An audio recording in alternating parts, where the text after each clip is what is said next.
दोस्तों, कल आधी रात जो हुआ उसकी कल्पना न तो ढाका की अंतरिम सरकार ने की थी और न ही बीजिंग के रणनीतिकारों ने। कल रात करीब 1:15 पर भारतीय सेना के स्पेशल पैरा कमांडोज ने अंतरराष्ट्रीय सीमा लांघकर बांग्लादेश के लालमोनीरहाट एयरबेस पर तिरंगा फहरा दिया है। यह वही एयरबेस है जिसे चीन की अरबों डॉलर की मदद से सिर्फ इसलिए बनाया गया था ताकि युद्ध के समय भारत के चिकन नेक वाले संकरे रास्ते को काटकर पूर्वोत्तर को देश से अलग किया जा सके। लेकिन आज वही रणनीतिक अड्डा भारतीय जांबाजों के फौलादी बूटों के नीचे है। लेकिन कहानी यहीं खत्म नहीं होती। भारतीय सेना सिर्फ एयरबेस तक ही नहीं रुकी, बल्कि लालमोनीरहाट बेस से 12 किलोमीटर और अंदर घुसकर 7 रणनीतिक गांवों पर पूर्ण नियंत्रण पा चुकी है। उधर हिंद महासागर के खौलते पानी में पाकिस्तान का सबसे घातक युद्धपोत PNS बाबर भारत की तबाही का सपना लेकर निकला था। लेकिन उसे क्या पता था कि समंदर का असली सम्राट INS विक्रांत अपनी पूरी मारक क्षमता के साथ उसका काल बनकर बीच रास्ते में खड़ा है। आगे वीडियो में हम आपको मैप के जरिए दिखाएंगे वह सटीक क्षेत्र जहां इस समय भारतीय सेना ने कोहराम मचा रखा है। दोस्तों, दीपू दास की मौत का मातम अभी पूरी तरह से खत्म भी नहीं हुआ था कि कल दोपहर एक और हिंदू अल्पसंख्यक की नृशंस हत्या ने पूरे भारत के सब्र का बांध तोड़ दिया।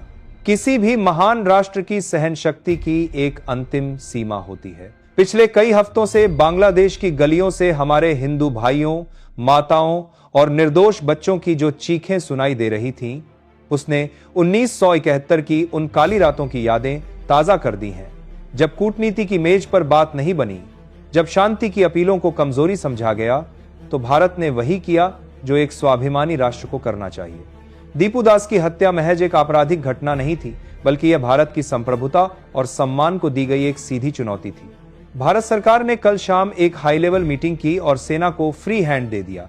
ऑपरेशन लालमोनीरहाट इतना गुप्त और सटीक था कि बांग्लादेशी सेना को संभलने या जवाबी कार्रवाई करने का मौका तक नहीं मिला।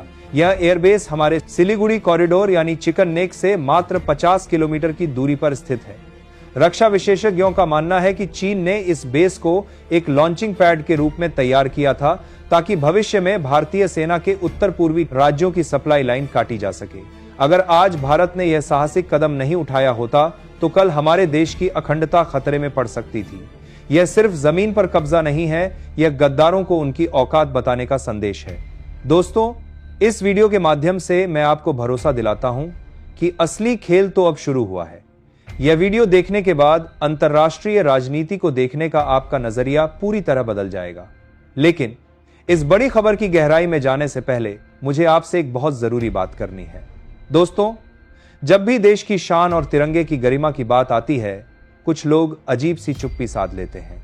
अगर आपको सच में गर्व है कि आप भारतीय हैं, अगर आपके अंदर वह जोश है जो हर देशभक्त में होना चाहिए, तो अभी इसी वक्त इस वीडियो को लाइक कीजिए, चैनल को सब्सक्राइब कीजिए और कमेंट बॉक्स में इतनी जोर से लिखिए भारत माता की जय कि इसकी गूंज बांग्लादेश की राजधानी ढाका तक सुनाई दे। दुनिया को पता चले कि यह 2025 का नया भारत है जो आंखों में आंखें डालकर बात करना जानता है। तो चलिए वापस आते हैं उस घटना पर जिसने बांग्लादेश सहित दुनिया को हिला रखा है।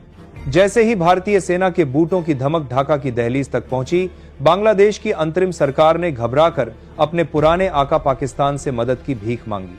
पाकिस्तान, जो खुद अपनी अर्थव्यवस्था के चिथड़े उड़ने पर दाने दाने को मोहताज है, उसने भी भारत को उकसाने की एक और आत्मघाती हिमाकत कर डाली। पाकिस्तान ने आनन फानन में अपना सबसे बड़ा और आधुनिक युद्धपोत PNS बाबर 20,000 हथियारों से लैस 9 सैनिकों के साथ हिंद महासागर के रास्ते रवाना कर दिया है। इनका गुप्त प्लान था चटगांव पोर्ट के जरिए भारतीय सेना पर पीछे से दबाव बनाना और सप्लाई चेन को बाधित करना। लेकिन ये 1971 का बेबस भारत नहीं, बल्कि 2025 का शक्तिशाली भारत है। पाकिस्तान का PNS बाबर अभी कुछ मील ही चला था कि उसे रडार पर भारत का वो यमराज दिखाई दिया जिससे पूरी दुनिया थर्राती है। INS विक्रांत। भारत के इस विमानवाहक पोत के साथ INS विक्रमादित्य और विध्वंसक INS त्रिकंद ने चटगांव पोर्ट की ऐसी अभेद्य घेराबंदी की है कि वहां अब एक मछली भी भारत की इजाजत के बिना नहीं तैर सकती। हमारे रफाल और सुखोई विमानों की सुपरसोनिक गर्जना से पूरा बांग्लादेश दहल उठा है। हमारी वायुसेना सिर्फ पेट्रोलिंग नहीं कर रही, बल्कि पिन पॉइंट एक्यूरेसी के साथ हर उस पाकिस्तानी और चीनी मूवमेंट को ट्रैक कर रही है जो भारत की सुरक्षा में सेंध लगा सकती है। समंदर की लहरों पर अब सिर्फ तिरंगे का राज है। आज के दौर में युद्ध सिर्फ सरहद पर गोलियों और टैंकों से नहीं जीता जाता, बल्कि आर्थिक और रणनीतिक चोट से दुश्मन की कमर तोड़ी जाती है। भारत ने वही किया है। जैसे ही सेना ने सीमा पार की, भारत सरकार ने अपना आर्थिक ब्रह्मास्त्र चला दिया। अडानी पावर, जो बांग्लादेश की कुल बिजली खपत का एक बड़ा हिस्सा करीब 800 मेगावाट सप्लाई करती थी, उसकी सप्लाई तत्काल प्रभाव से रोक दी गई है। इसके साथ ही 3 अन्य भारतीय बिजली कंपनियों ने भी अपने हाथ खींच लिए हैं। परिणाम, आज पूरा बांग्लादेश घुप अंधेरे में डूबा हुआ है। वहां की गारमेंट फैक्ट्रियां, जो उनकी अर्थव्यवस्था की रीढ़ हैं, बंद हो चुकी हैं। इतना ही नहीं, बांग्लादेश अपनी जरूरत का 60% तेल और गैस भारत से आयात करता है। भारत ने इस सप्लाई लाइन में 50% से अधिक की कटौती कर दी है। बिना बिजली, बिना डीजल और बिना गैस के कोई भी सेना या देश 7 दिनों से ज्यादा संघर्ष नहीं कर सकता। यह भारत का वो साइलेंट किल है जिसने बिना एक भी नागरिक का खून बहाए वहां की शासन व्यवस्था को पंगु बना दिया है। जब पेट खाली होगा और अंधेरा घना होगा, तब ढाका को समझ आएगा कि भारत से दुश्मनी की कीमत क्या होती है। दोस्तों, व्हाइट हाउस की नीति आज भी वैसी ही दोहरी है। एक तरफ अमेरिका भारत को अपना सबसे बड़ा रणनीतिक साझेदार बताता है, लेकिन दूसरी तरफ पाकिस्तान की सेना को अरबों डॉलर की मदद और F-16 की मरम्मत के लिए फंड देना नहीं भूलता। अमेरिकी खुफिया एजेंसियों ने ही इस हमले की खबर लीक की ताकि भारत पर दबाव बनाया जा सके। क्या अमेरिका इस बार भी अपना 7वां बेड़ा हमारे खिलाफ भेजेगा? यहीं पर भारत की कूटनीति और मोदी पुतिन की दोस्ती का असली इम्तिहान होता है। रूस ने कल देर रात एक ऐसा बयान जारी किया जिसने वॉशिंगटन में हड़कंप मचा दिया।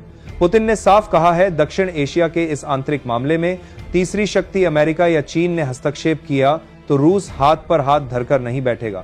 सूत्रों के अनुसार रूस ने न केवल भारत को कूटनीतिक कवच दिया है, बल्कि अपने सबसे गुप्त और घातक एयर डिफेंस सिस्टम S-500 की सुरक्षा छतरी भी भारत के साथ साझा करने का संकेत दिया है। रूस जानता है कि भारत का मजबूत होना एशिया में संतुलन के लिए जरूरी है।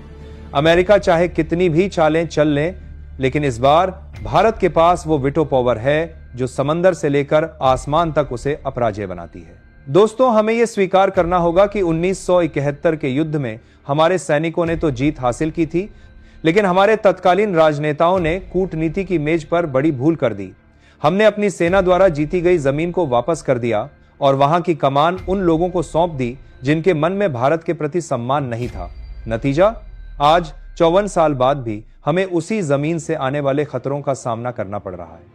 लेकिन 2025 का यह नया भारत अपनी गलतियों से सीख चुका है। खुफिया गलियारों में अब एक बहुत बड़ी रणनीति पर चर्चा हो रही है, प्रशासनिक नियंत्रण, एडमिनिस्ट्रेटिव कंट्रोल। इस बार भारत सिर्फ हमला करके पीछे नहीं हटेगा। अगर बांग्लादेश की धरती का इस्तेमाल भारत विरोधी गतिविधियों, चीनी बेस और हिंदू अल्पसंख्यकों के कत्लेआम के लिए होता रहा, तो भारत वहां के महत्वपूर्ण क्षेत्रों का प्रशासन खुद संभाल सकता है। चर्चा तो यहां तक है कि ढाका और चटगांव जैसे रणनीतिक केंद्रों पर भारत के अनुभवी प्रशासकों को नियुक्त किया जा सकता है, ताकि वहां के हिंदुओं को सुरक्षा की एक 100% गारंटी मिल सके। यह अखंड भारत की दिशा में वो पहला और सबसे बड़ा कदम होगा जिससे हमारे दुश्मनों का नामो निशान मिट जाएगा। तो क्या हम एक पूर्ण युद्ध की ओर बढ़ रहे हैं? क्या भारतीय सेना ढाका के अंदर मार्च करेगी? सस्पेंस अभी भी चरम पर है, क्योंकि उत्तर पूर्व के सभी एयरबेस पूरी तरह से कॉम्बैट मोड में हैं।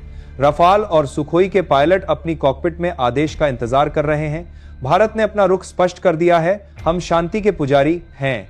लेकिन अगर हमारी शांति को कमजोरी समझा गया तो हम प्रलय करना भी जानते हैं। दोस्तों, आज समय है अपनी सेना के साथ चट्टान की तरह खड़े होने का। आप इस ऐतिहासिक और साहसिक कार्रवाई के बारे में क्या सोचते हैं? क्या भारत को अब पीछे हटना चाहिए या फिर इस बार पूरा हिसाब चुकता करके ही दम लेना चाहिए?